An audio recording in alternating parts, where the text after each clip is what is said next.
Bonjour, voici le podcast numéro 11 intitulé Un frigo soutenable augmenté.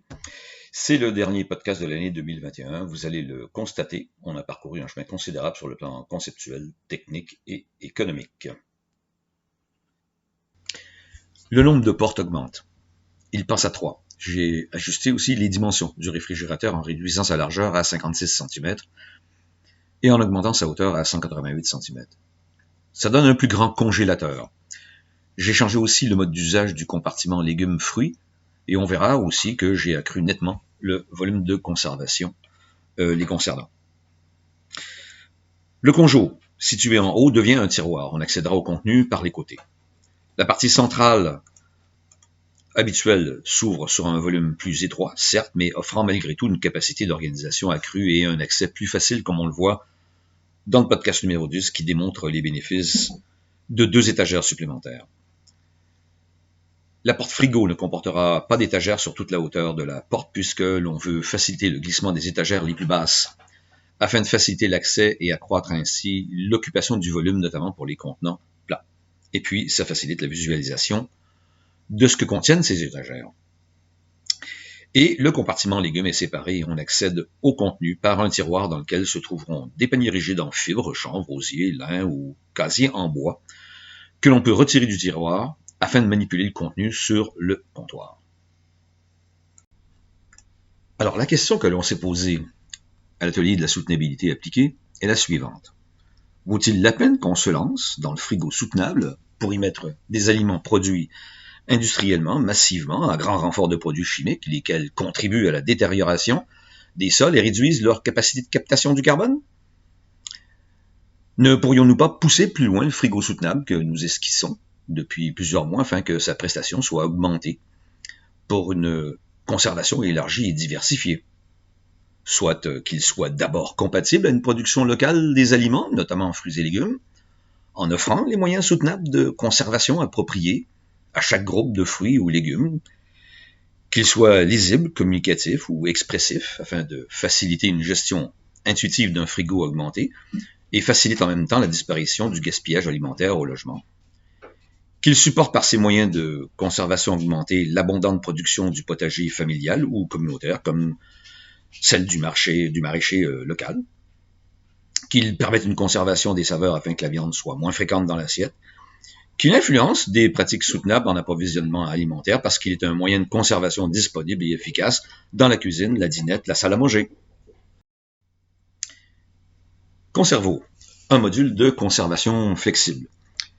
L'ajout ou l'arrimage du module Conservo, momentanément nommé Conservo pour rimer avec frigo et conjo, offre une gestion fine et diversifiée des légumes et des fruits locaux. Il rend schématiquement visibles les fruits et légumes par le biais des clayettes et tiroirs spécifiques. La conservation ne se résume plus au réfrigérateur, ce placard aveugle. Il se démultiplie en permettant une conservation organisée, facile, visible, qui s'intègre bien dans le nouvel approvisionnement alimentaire de proximité qui se dessine et qui... Le module Conservo d'une largeur de 36 cm est construit de la même manière que le frigo. Le compartiment du bas, en dessous des clayettes, est isolé comme le frigo afin d'y conserver les fruits et légumes qui réclament une température approchant celle du frigo. Il y aura un orifice de bonne taille qui permettra un flux naturel du froid en provenance du frigo vers ce compartiment. Si Conservo est fait en plastique de récupération, les clayettes et le gros tiroir seront fabriqués en bois afin d'assurer un contact naturel approprié avec les fruits et légumes. La largeur totale du frigo, branché au Conservo, est l'équivalent d'un frigo 2 portes type French door. Les fascias des tiroirs, comme des clayettes, sont en plastique afin d'assurer une unité de matériaux et de couleurs. Ces fascias, comme les 3 portes du frigo, comporteront des signes, des pictogrammes et supporteront des formes ou des objets, offrant le décompte en temps réel du contenu derrière les portes. Pas besoin d'écran tactile ou d'intelligence artificielle pour ce faire. Le frigo augmenté se développera tout au long de 2022 en parallèle avec l'analyse de faisabilité économique et en parallèle au premier prototype fonctionnel qui alimentera la réflexion concernant ce plan d'affaires soutenable particulier. Et la même chose pour le raffinement du concept, les préhensions des compartiments, tiroirs et clayettes, les loquets assurant la fermeture hermétique les pentures, la circulation du froid du frigo vers conservo, la base sous le frigo, sans compter des études graphiques, pour graver éventuellement les panneaux et les portes. Nous esquisserons aussi une version silo du conservo qui confirmera que l'on peut bénéficier des avantages de la cave, fraîcheur, humidité, obscurité, dans la cuisine. Nous ne faisons pas de la figuration. On peut s'extraire de l'économie globalisée surdimensionnée avec une quinzaine d'objets essentiels du quotidien. Imaginez-vous 15 objets sur une liste de 70 objets ou types d'objets du quotidien. C'est enclencher une véritable réduction de la fabrication sur le plan mondial. Rappelons-nous que nous visons, grâce à la fabrication locale soutenable de ces objets essentiels, une décarbonation de 50% d'ici 2030. Le frigo conservo, le premier de la liste, donnera l'élan pour les 15 objets qui peuvent être démarrés n'importe quand. Il suffit d'avoir la volonté de le faire pour toutes les raisons énumérées dans les 10 podcasts précédents.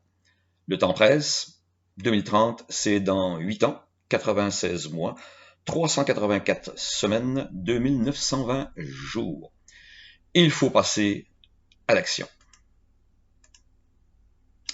Joignez-nous ou formez un petit collectif où vous êtes et lancez-vous. L'atelier de la soutenabilité appliquée est présent et partage les idées et les savoir-faire.